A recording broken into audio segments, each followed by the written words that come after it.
বিরতির পর আরেকবার স্বাগত জানাই টপ নিউজ এট 6-এ। এবার জঙ্গি নিশানায় জার্মানিও। বার্লিনের ভিড়ে ঠাসা ক্রিসমাস মার্কেটে বেপরোয়া ট্রাক মুহূর্তে পিষে মারা হলো 12 জনকে, আহত কমপক্ষে 50 জন। বড়দিনের ঠিক আগে এই হত্যালীলা জঙ্গি হামলায় সাফ জানিয়ে দিলেন জার্মান চ্যান্সেলর অ্যাঞ্জেলা মার্কেল। তার দাবি সম্ভবত এক শরণার্থী এই হামলা চালিয়েছে। ট্রাক চালককে গ্রেফতার করেছে পুলিশ। তার নাম নাভেদ, সে পাকিস্তানের নাগরিক। পুলিশ জানতে পেরেছে নাভেদ ট্রাকটি ছিনতাই করে হামলা চালায়। ট্রাকের আসল চালককে সে খুন করে। ট্রাকের মধ্যে সেই চালকের দেহ উদ্ধার করেছে পুলিশ।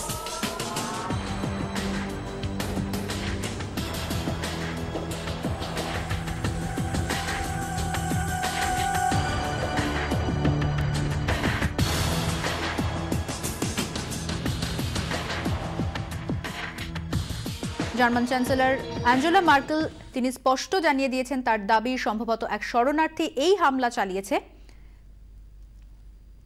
ইতিমধ্যে ট্রাক চালককে গ্রেফতার করেছে পুলিশ। তার নাম নাভেদ, সে পাকিস্তানের নাগরিক। পুলিশ জানতে পেরেছে নাভেদ ট্রাকটি ছিনতাই করে হামলা চালায়।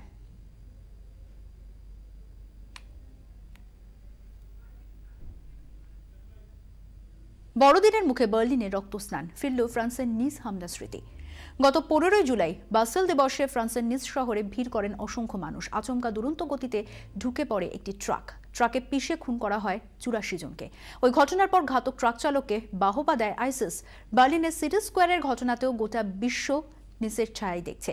নিসের কায়দাতেই বার্লিনেও লোন উলফ জঙ্গিকে হাতিয়ার করেই হামলা চালানো হয়েছে। ধৃত ট্রাক চালকই সেই লোন উলফ। হামলার পিছনে ইসলামিক স্টেটের হাত থাকার সম্ভাবনাই প্রবল।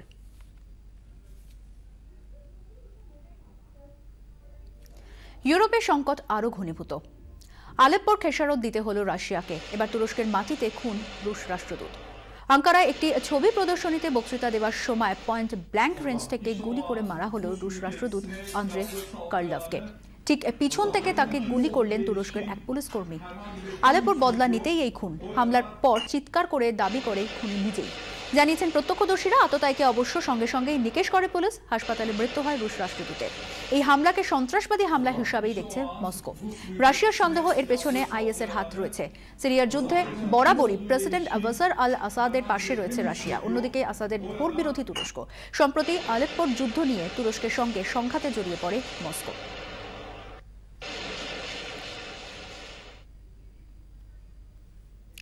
সন্ত্রাসবিদ্ধ আঙ্কারা। রাশিয়ান অ্যাম্বাসেডরকে গুলি করে খুনের 24 ঘন্টার মধ্যে এবার গুলি চলল মার্কিন দূতাবাসের সামনে। ঘটনায় কেউ হতাহত না হলেও সতর্কতা হিসাবে বন্ধ করে দেওয়া হয়েছে মার্কিন দূতাবাস। প্রত্যক্ষদর্শীদের দাবি দূতাবাসের মেন গেটের সামনে পৌঁছে হঠাৎ গুলি চালাতে শুরু করে হামলাকারী। নিরাপত্তা কর্মীদের হাতে ধরা পড়ে যায় সে। ঘটনার জেরে ইস্তানবুল এবং আদানায় মার্কিন দূতাবাস এবং কনস্যুলেটের অফিসও আপাতত বন্ধ রাখা হয়েছে।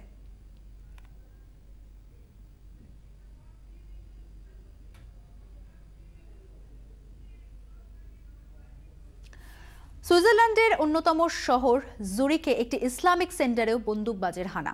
গুরুতর জখম 3 ব্যক্তি।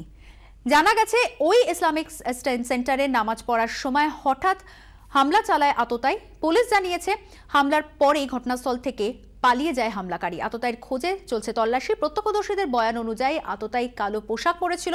তার বয়স আনুমানিক 30 বছর। হামলার পেছনে কোনো জঙ্গি কার্যকলাপ রয়েছে কিনা তা খতিয়ে দেখা হচ্ছে।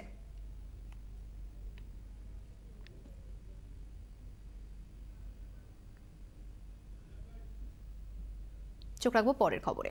বেদমন্ত্র, মঙ্গল আরতি, প্রভাত ফেরি। সকাল থেকে সারদা দেবীর জন্মতিথি ঘিরে ব্যস্ত জয়রামবাটি, বেলুড় মঠ। লাখো মানুষের ভিড়ে দিনভর সরগরম 2 পুণ্যভূমি। সকাল থেকেই উৎসবের মেজাজে বাঁকুড়ার জয়রামবাটি। প্রভাত ফেরি, পূজা পাঠ, মঙ্গল আরতি। মা সারদার 164তম জন্মতিথিকে স্মরণ করলেন অসংখ্য মানুষ। প্রভাত ফেরিতে অংশ নেয় স্কুলের ছাত্রছাত্রীরা। ছিলেন মিশনের মহারাজরাও। শ্রদ্ধায় মা সারদার জন্মতিথি পালিত হয় বেলুড় মঠেও। মঙ্গলবার ভোরে মঙ্গল আরতির মধ্যে দিয়ে শুরু হয় জন্মতিথি উদযাপন। এরপর বেদমন্ত্র পাঠ, ভজন ও বিশেষ পূজা পাঠ। দুপুরে প্রসাদ বিতরণ। মা সারদার জন্মতিথি পালন করতে সকাল থেকেই বেলুড় মঠে ভিড় করেন প্রচুর মানুষ। ব্যুরো রিপোর্ট, 24 ঘন্টা। আর এবার চোখ রাখবো খেলার খবরে। চেন্নাই টেস্ট জিতে নতুন রেকর্ড করল ভারত। ইংল্যান্ডকে ইনিংস এবং ৭৫ রানে হারিয়ে ৪-০ ব্যবধানে ৫ ম্যাচের সিরিজ জিতল টিম ইন্ডিয়া। মঙ্গলবার টেস্টের শেষ দিনের শেষ বেলায় ২০৭ রানে শেষ হয়ে যায় ইংল্যান্ডের দ্বিতীয় ইনিংস। ৭ উইকেট নিয়ে কোহলি বাহিনীর জয়ের নায়ক বীরেন্দ্র জাদেজা। জাপানের বিরতির পর ৬টি উইকেট হারিয়ে শেষ পর্যন্ত শেষ টেস্টেও হারল কুক ব্রিগেড।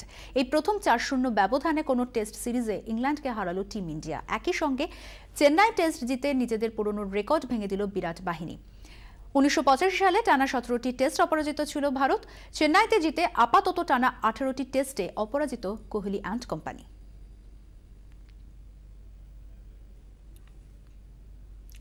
ক্রিসমাস মানে ঘুরতে যাওয়া, খাওয়া দাওয়া, আর ক্রিসমাসেই যদি হয় টলিউড সুপারস্টারের জন্মদিন তাহলে তো কথাই নেই। নিজেই দায়িত্ব নিয়েছেন কাঁধে। টলি টেলস ইতিমধ্যেই সেজে উঠেছে ক্রিসমাস ট্রি, সান্তা, আলো রোশনাইয়ের পাশাপাশি নতুন নতুন খাবারের পদ নিয়ে হাজির টলি টেলস। বড়দিন মানেই জিঙ্গল বেলস, বড়দিন মানেই ঘুরতে যাওয়া, আড্ডা দেওয়া, আর অবশ্যই জমজমাট খাওয়া দাওয়া। আর বাংলার মানুষের কাছে এই দিনটা অন্যভাবেও স্পেশাল। এই দিন যে টলিউড সুপারস্টার দেবের জন্মদিন। প্রতি বছর জন্মদিনে কোনো না কোনো ছবি রিলিজ থাকে, তাই একদমই সময় পান না তিনি। তবে এইবার ছবি রিলিজ না থাকলেও জন্মদিন নিয়ে বিন্দু মাত্র মাথা ব্যথা নেই তার। তিনি ব্যস্ত তাঁর রেস্তোরাঁ টলি টেলস নিয়ে। বড়দিন উপলক্ষে তাই লঞ্চ করলেন নতুন মেনু। কন্টিনেন্টাল খেতে যারা পছন্দ করেন তাদের জন্য তো সুখবর বটেই, পাশাপাশি থাকছে অভিনব মকটেলসও। We are trying something new, যেটা টলি টেলসে আগে হয়নি। আমার মনে হয় কি যে কুজিনগুলো এখানে আছে, আবার তোমরা যেটা দেখতে পাচ্ছ কলকাতা খুব কম রেস্টুরেন্টে এই কুজিনগুলো আছে। অ্যান্ড তার চেয়ে বড়ো কথা কি ফিডব্যাক, মানে কাস্টমার ফিডব্যাক নিয়ে আমরা এই কুজিনটা তৈরি করেছি। আপনারা যারা খেতে ভালোবাসেন, যারা আমাকে এই মুহূর্তে দেখছেন, প্লিজ টলি টেলসে প্লিজ আসবেন আর আমাদের নিউ মেনুটা ট্রাই করবেন। আমার মনে হয় আপনাদের ভালো লাগবে, কারণ ইটস অল পকেট ফ্রেন্ডলি। ইতিমধ্যে টলি টেলস সেজে উঠেছে। সান্টা, ক্রিসমাস ট্রি, আলোর সাজসজ্জায় ভরে উঠেছে রেস্তোরাঁ। আর তারই মাঝে সেলিব্রেট করা হলো দেবের আগাম জন্মদিন। সঙ্গে কেকও কাটলেন, খোশ মেজাজেই পোজ দিলেন ক্যামেরা। নতুন বছরে কাছের মানুষের সঙ্গে কিছুটা একান্তে সময় কাটাতে চাইলে চলে আসতেই পারেন টলি টেলসে। কে বলতে পারে, সঙ্গে হয়তো হয়ে যাবে দেব দর্শন। Box office bureau.